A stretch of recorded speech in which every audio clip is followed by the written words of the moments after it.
Hello बच्चों, आज हम पढ़ने वाले हैं दशमलव संख्याएं और उनसे संबंधित सवालों को।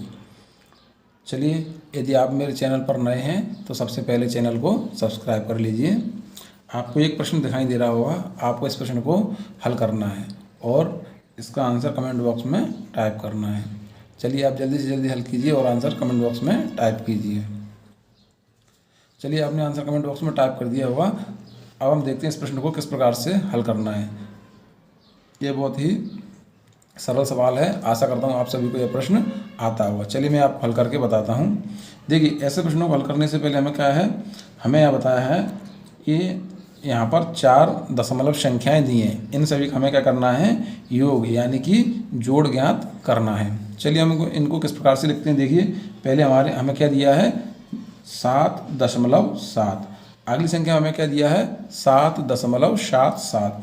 हमें जोड़ने से पहले इनको क्या है, एक प्रकार से लिखेंगे और ध्यान रखेंगे डेसिमल के नीचे डेसिमल आना चाहिए। तो यदि हम इस संख्या को लिखेंगे तो किस प्रकार से लिखेंगे, पहले हम लिखेंगे डेसिमल, फिर देखेंगे डेसिमल के बाद कितने डिजिट हैं, 2। तो हम दोनों डिजिट को इस प्रकार से लिखेंगे। और इससे पहले कितने डिजिट हैं, 1, तो हम इसको भी इस प्रकार से लिख लेंगे। अब हम अगली संख्या को इसी प्रकार से लिखेंगे, पहले डेसिमल लिखेंगे और उसके बाद जितने डिजिट हैं उन सभी को इस प्रकार से लिखेंगे।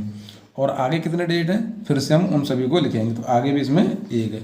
इसी प्रकार से हम अगली संख्या को लिखेंगे।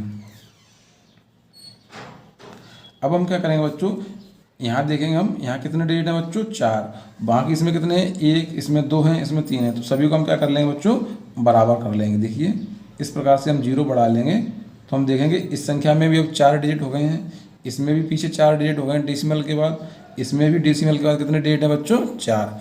अब हम इनको आसानी से जोड़ सकते हैं। चलिए, हम जोड़ते हैं इसको। 7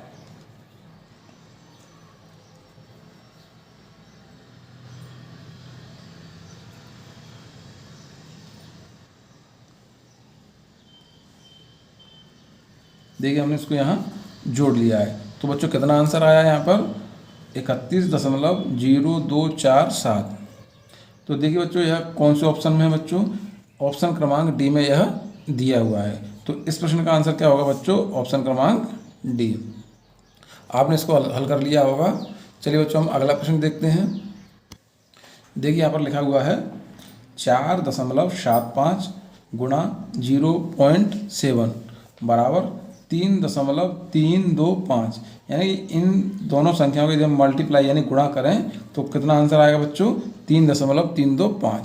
अब हमें पूछा है कि यदि हम इस संख्या का गुणा करें तो हमारा कितना आंसर आएगा।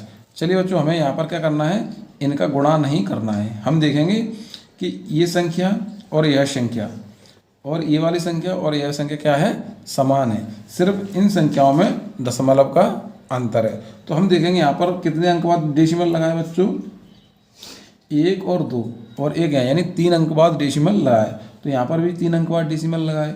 तो हमें इस संख्या को मल्टीप्लाई यानी गुणा करने की ज़रूरत नहीं है। हम इस संख्या में देखेंगे कि 1 अंक बाद दशमलव लगा है, यानी कि हमारे आंसर में भी 1 अंक के बाद दशमलव होना चाहिए। देखिए बच्चों, ऑप्शन क्रमांक 1 में 1 अंक के बाद दशमलव है। तो इस प्रश्न का सही आंसर क्या होगा बच्चों, ऑप्शन क्रमांक 1।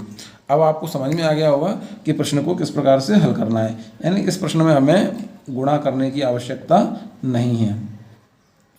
चलिए बच्चों, हम अगला प्रश्न देखते हैं। यदि आपको वीडियो पसंद आया हो तो लाइक कीजिए और अभी तक आपने चैनल को सब्सक्राइब नहीं किया है तो चैनल को सब्सक्राइब कीजिए। चलिए, हमें अगला प्रश्न दिखाई दे रहा है। आप जल्दी से जल्दी इस प्रश्न को हल कीजिए और कमेंट बॉक्स में आंसर टाइप कीजिए। यहाँ हमें क्या करना है बच्चों, हमें यह एक सवाल दिया हुआ है, इसे हमें करना है दशमलव समतुल्य में बदलना है। इसका मतलब क्या है, हमें इन 3 भिन्नों को क्या करना है, जोड़ना है। देखिए, हम इस प्रश्न को किस प्रकार से हल करेंगे। आपको भिन्नों को जोड़ना आता होगा। यदि आपको भिन्नों को जोड़ना नहीं आता है तो इससे संबंधित एक वीडियो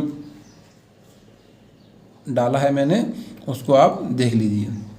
चलिए, मैं यहाँ पर भी आपको बताता हूँ। देखिए, इसको यदि हम ऐड करेंगे, सबसे पहले हम क्या करेंगे, नीचे जो संख्या है यानी कि इन तीनों संख्याओं का जो हर है, इनका हम क्या करेंगे बच्चों, एलसीएम लेंगे। देखिए बच्चों, यदि हम 25, 5 और 4 का एलसीएम लेंगे तो कितना आएगा बच्चों? 100 आएगा। कितना आएगा बच्चों? 100। आपको एलसीएम लेना भी आता होगा। चलिए अब हम क्या करेंगे बच्चों, इस संख्या का इसमें क्या करेंगे, भाग देंगे। तो 4 का यदि हम 100 में भाग देंगे तो कितनी बार जाएगा बच्चों? 25 बार। और 25 का यदि हम 3 से मल्टीप्लाई करेंगे तो कितनी बार जाएगा बच्चों? 75 हो जाएगा यदि मल्टीप्लाई करें। अब हमारा क्या है बच्चों? प्लस का निशान बना है। अब हम 5 का इसमें भाग देंगे तो कितनी बार जाएगा बच्चों? 20 बार। और 20 का यदि हम इससे मल्टीप्लाई करेंगे 4 से, कितना आएगा बच्चों? 80। अब हमारा क्या प्लस का निशान लगा है।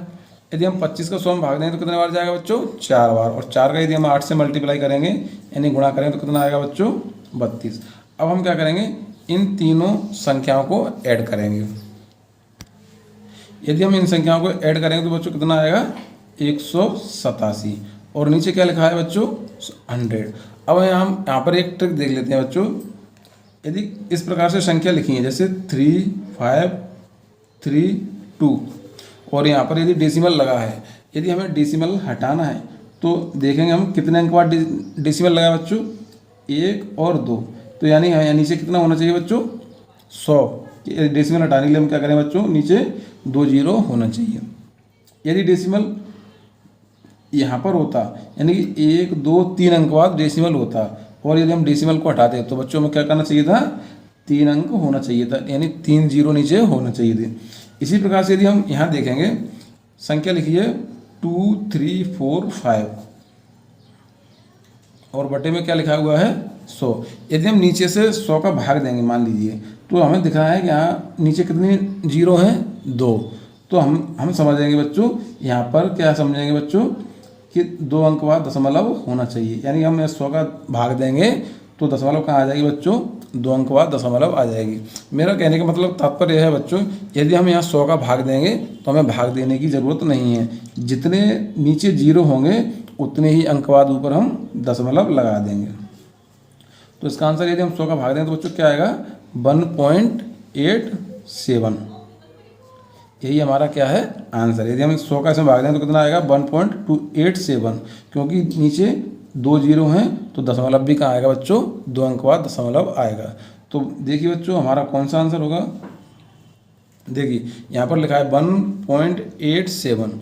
क्योंकि दशमलव का जीरो का कोई मतलब नहीं होता तो हमारा कौन सा आंसर होगा? ऑप्शन क्रमांक 1। अब आपको समझ में आ गया होगा। चलिए बच्चों हम अगला प्रश्न देखते हैं।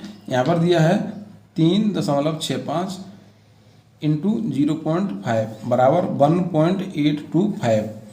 यदि है तो 365 इंटू 0.5 का मान होगा। यानी हमें पूछा है इनका यदि हम गुणा करें तो इतना आंसर आएगा, लेकिन यदि हम इस संख्या का मल्टीप्लाई करें तो क्या आंसर आएगा, यह पूछा हुआ है। तो चलिए बच्चों हम क्या करेंगे इस प्रकार, हम यहाँ देखेंगे यहाँ भी संख्या और यहाँ पर संख्याएं क्या है? बराबर हैं। लेकिन हम देखेंगे यहाँ और यहाँ डेसिमल दिया हुआ है और यहाँ पर एक ही डेसिमल दिया हुआ है।